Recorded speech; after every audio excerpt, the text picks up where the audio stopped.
Hello everyone. Yeah. Welcome to our channel. Let's start the new concept. In order to speak the English. Okay, let's start.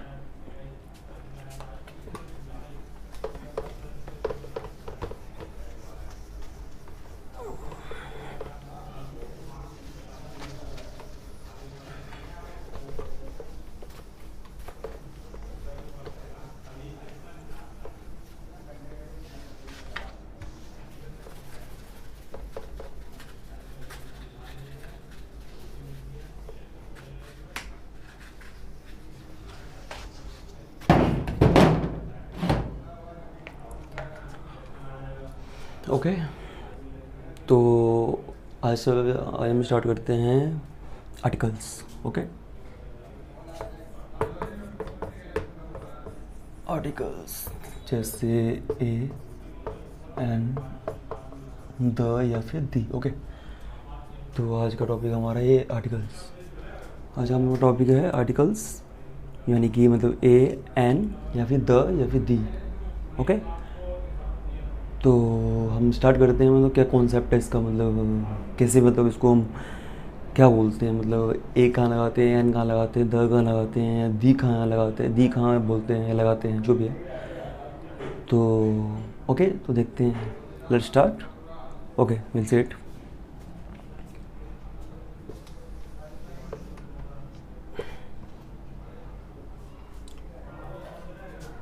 सबसे पहले हम करना चाहेंगे ए. Okay okay, पहले हम सीख लेते हैं फर्स्ट एन का या फिर दी. ओके, ये कहाँ लगाते हैं.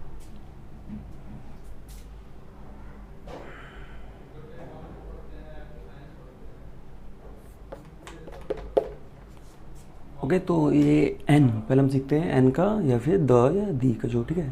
तो एन कहाँ लगाएंगे या फिर द या दी लगाएंगे, दोनों का मतलब सही कॉन्सेप्ट है. That's why I choice this and first. And इसलिए मैंने स्टार्ट किया, इसको चूज़ किया मतलब पहले. तो देखते हैं फिर क्या मतलब होता है. तो एक्चुअली एन जो होता है,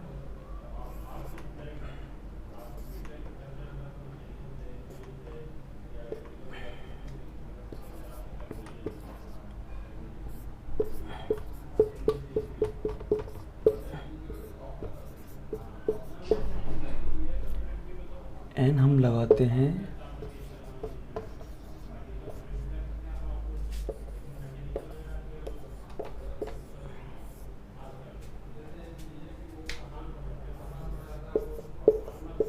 जब किसी वर्ड या शब्द का प्रोनाउंसिएशन यानी कि उच्चारण. ओके, शब्द का उच्चारण बोल सकते हैं, साउंड है ना, शब्द का साउंड.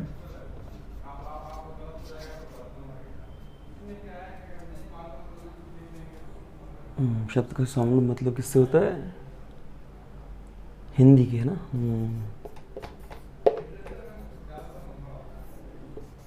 हिंदी के वॉवेल्स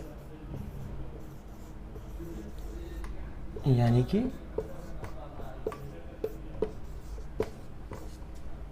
स्वर. तो एन हम लगाते हैं जब किसी वर्ड या शब्द का साउंड हिंदी के वोवेल्स यानी कि स्वर, जो साउंड होता है ना, मतलब उसकी, मतलब जो कैसा साउंड कर रहा है, मतलब वर्ड. तो हिंदी के वोवेल्स होते हैं ना. हाँ, तो हिंदी के वोवेल्स को बोलते हैं स्वर. ओके, तो हिंदी के वोवेल्स से अगर स्टार्ट हो, यानी कि स्वर से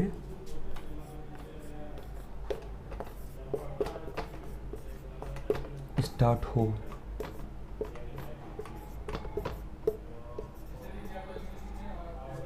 तो हम एन या फिर एक और आप पॉज करके नोट कर लीजिए, ताकि ब्लैक बोर्ड इतना ही है. That's why I have written it. तो एक बार आप सब नोट कर लीजिए, ताकि मैं ये इसको रब कर सकूँ फिर से. ओके, तो just pause for a while and just take a screenshot, a snapshot, yeah, screenshot, yeah, whatever you like, if you feel like. तो just take a screenshot and after that या will resume the video. Okay,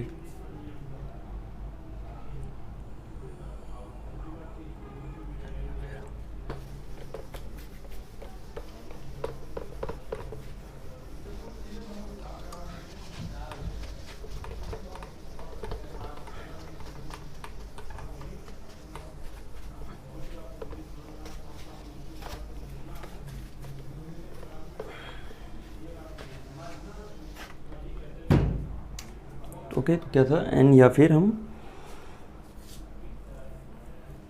दी होता है, दी या फिर दी, इसको हम दी, हाँ दी भी बोलते दही बोलते हैं, तो इसको अभी हम क्या बोलेंगे, दी, दी का यूज करेंगे। ओके समझ गए आप? तो आप समझ गए होंगे जहाँ तक मेरे को लगता है, तो एग्जाम्पल समझ लेंगे और बेटर तरीके से। तो हिंदी के स्वर की बात कर रहे हैं, तो हिंदी के स्वर यानी कि वोवेल्स, तो मैं लिख देता हूँ कौन कौन से है। एक्चुअली आपको अगर नई आइडिया मिल रहा तो देखिए, लेट्स सी, या हैव अ लुक या फॉर व्हाइल।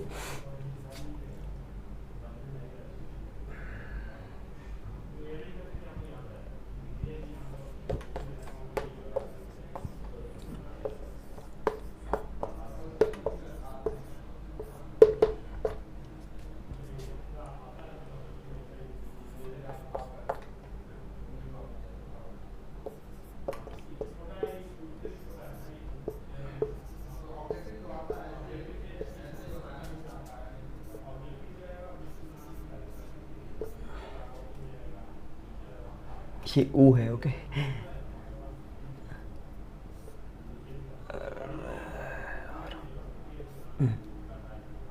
ओके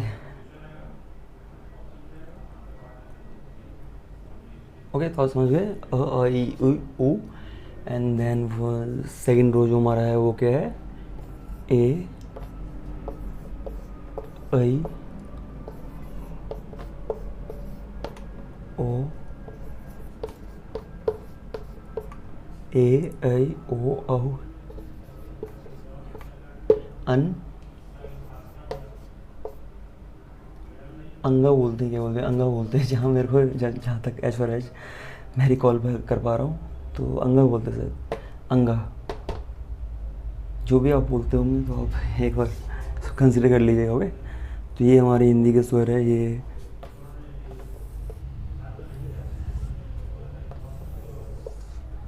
ओके तो ये स्वर है, हिंदी के स्वर है, यानी कि वो स्वर यानी कि वोवेल्स। ओके, तो ये है, फर्स्ट है अ, देन आ, ई, बड़ी ई, ऊ, एंड देन ए, आई, ओ, औ, देन अन, एंड देन लास्टली अंगा।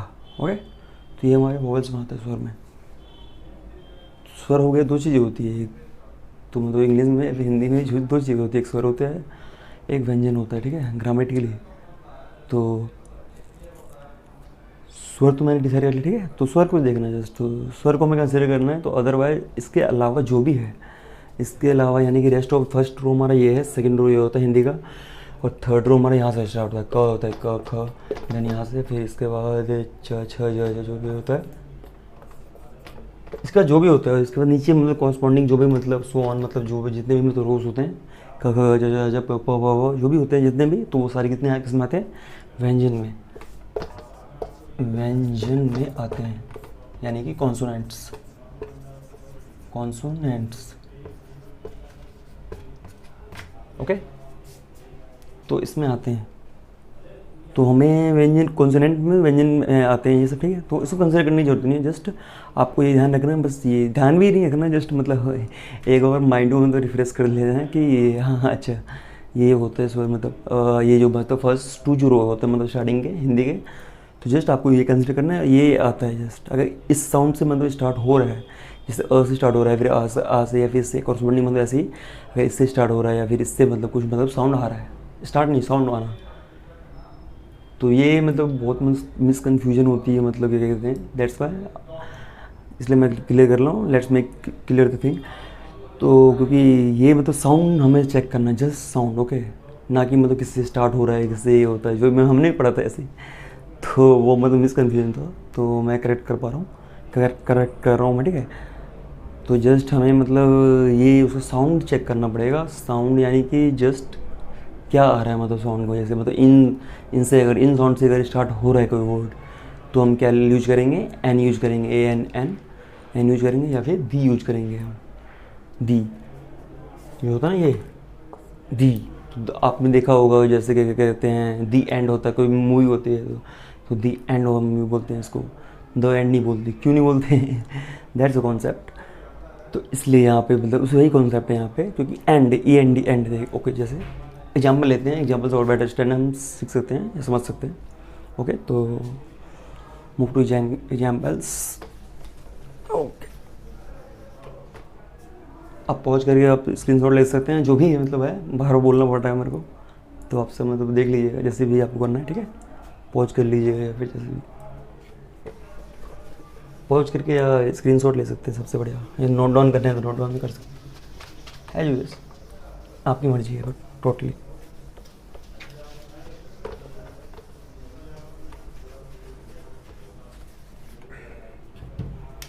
तो आइए एग्जाम्पल देखते हैं फिर।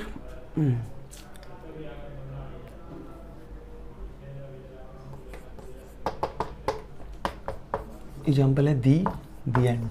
ओके, तो कोई मूवी होती है, जैसे मूवी ले लेते हैं, ठीक है। कोई मूवी आपने देखी होगी, मूवी यानी फिल्म जो हम देखते हैं, सिनेमा जो भी कहते हैं उसको।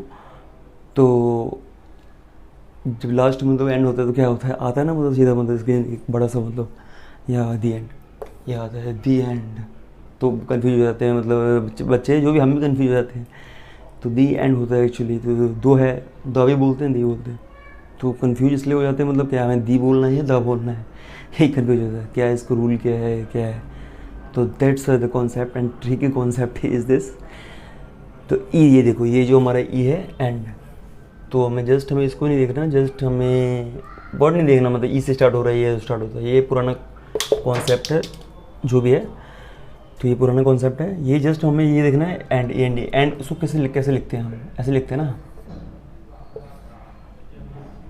ऐसे लिखते हैं, या फिर एंड ऐसे लिखते हैं ना,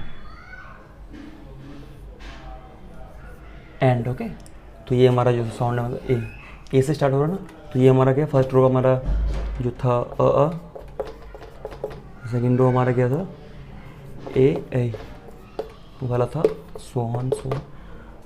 तो हमारा ये ए आ रहा है ना, ए जो भी है एंड, मतलब ये ए वाला, या ए वाला जो भी वाला है, ये वाला तो जो भी आ रहा है, तो first row second row, second row में एग्जिस्ट हो रहा है, इस साउंड से स्टार्ट हो रहा है। तो हम क्या यूज करते हैं, दी यूज करते हैं। Okay, the, just the use करते हैं, नॉट द। ओके, तो जो हमें यूज नहीं करना तो उसको बोलना ही नहीं है, तो हमें दी यूज करते हैं। ओके, तो दी पे जाते हैं, द पे बाद में आएंगे हम, तो हम जस्ट दी यूज करते हैं। ओके, सेम कंडीशन मतलब क्या है, यहाँ पे दी यूज करते हैं। ओके, ठीक है, और दी मतलब दूसरा भी यूज करते हैं, बाद में आएंगे मतलब। तो ये कॉन्सेप्ट है। एंड दी जैसे सेम कॉन्सेप्ट मतलब क्या होता है, एन का होता है, ए एन जो होता है हम लगाते हैं, एन, जैसे एन है ये, तो आपने एन देखा होगा या आपने, हाँ, तो एन मूवी, एन एप्पल जो भी है, एन एलिफेंट। तो इसका भी सेम मतलब, ये जो साउंड सेम करते हैं मतलब करेक्ट, सेम रूल है जैसे दी वाला है, जैसे सेम रूल है। जस्ट हमें we have to go with this, या we have to go with this, या सेम रूल ऑफ दी, जैसे मैंने बोला था पहले, दी और एन का मतलब, एन का सेम ही मतलब कॉन्सेप्ट है। तो एन जैसे मतलब क्या, एग्जाम्पल लेते हैं। ओके, एन आई ले लेते हैं। Okay, N I. Okay, one second, let's rub it. N I मतलब क्या होता है, आई मीन्स आँख, मतलब एक आँख। ओके, तो आई होता है ना, आई को क्या बोल रहे हैं हम, आई, आ बोल रहे हैं आई।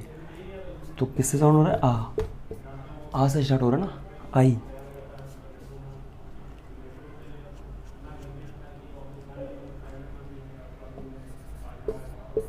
आई, तो आ से स्टार्ट हो रहा है। ओके, तो ये हमें ये देखना है बस स्टार्ट किससे होना है।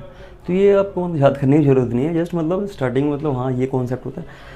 तो इसको मेमोराइज भी नहीं करना है, जस्ट मतलब इसको माइंड में रखना है। अच्छा हाँ, ये अपने आप जब प्रैक्टिस करोगे तो अपने आप आ जाएगी आपको याद। याद कुछ भी नहीं करना होगा।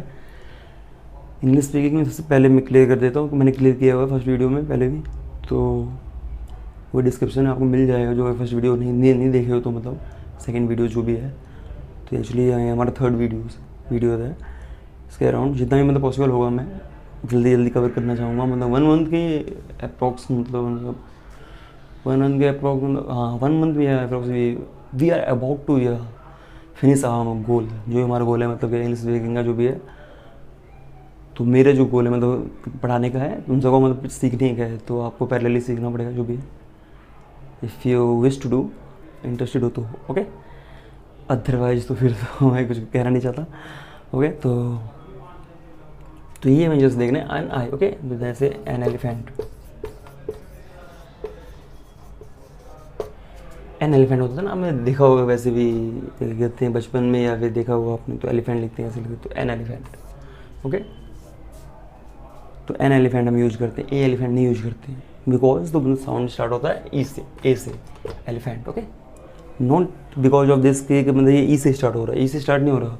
हमें ये नहीं देखना, हमें जस्ट हमें ये देखना है वो जो भी पुराने आप पढ़े हो या जो भी मतलब स्कूल में पढ़ा है, जो हमने भी पढ़ा है, तो उसको just let's forget about it and just we consider at mind में। मतलब ये आप फिक्स कर लीजिए, आप ये बस साउंड चेक करना हमें, ये साउंड हमें मतलब ये वाला हिंदी का जो मैंने जैसे मैंने बताया एज ए टोल डाल लिया, तो ऐसे का स्टार्ट हो रहा है, तो हमें ये करना पड़ेगा। ओके, तो एन एलिफेंट, तो ए से स्टार्ट हो रहा है, तो जैसे मैं सोच लेना, अच्छा हाँ ए से स्टार्ट हो रहा है एलिफेंट, एन एलिफेंट ए, तो ए से स्टार्ट हो रहा है, जैसे हमें यूज़ करना है एन एलिफेंट, दैट्स इट, इससे ज़्यादा कुछ नहीं करना।